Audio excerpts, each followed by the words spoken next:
So with that in mind, then we can talk about principles, and the three principles are: it is leadership mindset, systems and teams, and marketing and brand building.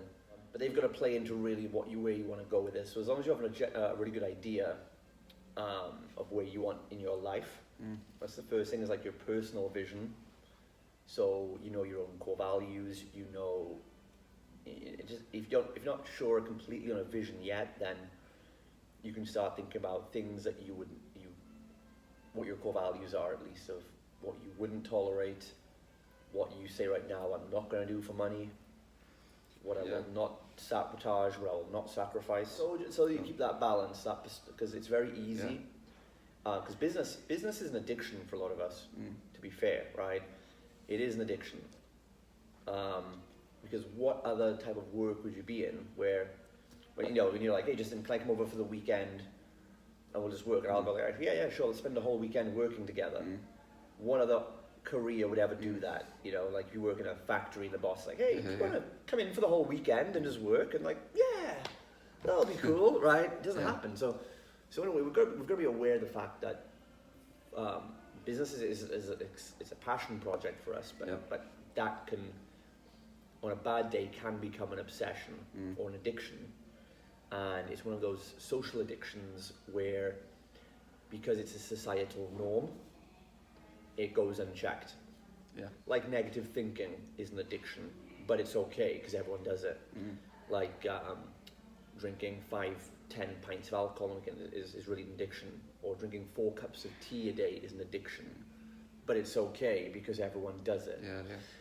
Whereas if you did did like crack 5 times a day, people would be like, whoa, dude, you've got a problem, right? Unless you're in a culture of drug addicts where it's okay, it's normal, right? So we've got to remember, business is one of those things where it's normal to work hard. It's like, oh, you're just a hard-working entrepreneur, but you've got to watch that we've got to watch that doesn't spill over, and we're not seeing the kids, we're not seeing the family, we're not going to the gym. When we start sacrificing health and relationships and self-preservation for the business, it's become a negative. It's gone from a passion to an addiction.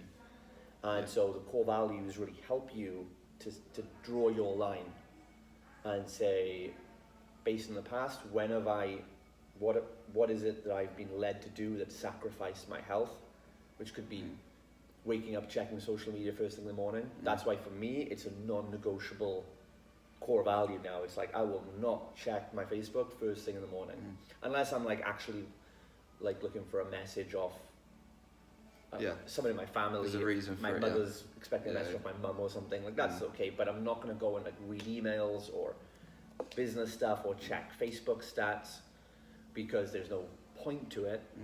It's simply a negative addiction I have, that I'm looking for validation in something. So for me, that's like it now. No, there's no way I'm checking social media in the morning. And I've trained myself to the point now where it's like I couldn't imagine getting up and starting work without doing the routine we've just done, like going to the gym, going in the sauna, having a bit of breakfast. I couldn't imagine waking up and not jumping into work first thing. I couldn't imagine going to the gym first thing because I've got so much other stuff to do. But your priorities change. You realize how destructive it can get.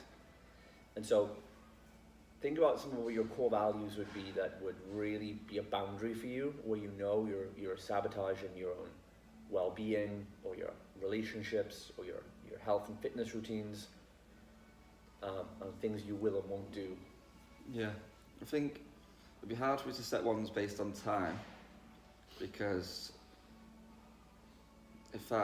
sometimes you want to work on something, you have that urge and you're free. So I'd struggle to, like, say, for example, after 6 I don't do any work, that kind of thing. Alright, well, do you think if you were working on something at 4 a.m. in the morning, would that be a bit of a problem? So there's definitely a cut-off point. I think it's hard for me to do it during, like, for example, one that I'd really love to do is what you just said about the social media, I think, because what I can often do is I'll check it first thing and I might have a message from a client, because I still will receive almost customer service stuff, which isn't loads because generally the coaches will handle, but say I could wake up to, hey, I want to cancel membership, which isn't supposed to come to me anyway, I'll forward them on. but then suddenly I go into a reactive mode. I'll try and leave it. I could never leave it. I'll always pick it up 10 minutes later if I've tried. So, but if I didn't respond to them till lunchtime, it wouldn't matter. No.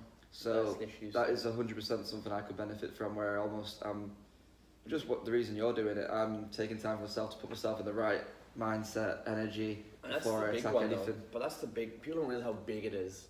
The dopamine hit you get from social media. Yeah. All the studies show the more time you spend on there, the more depressed you get.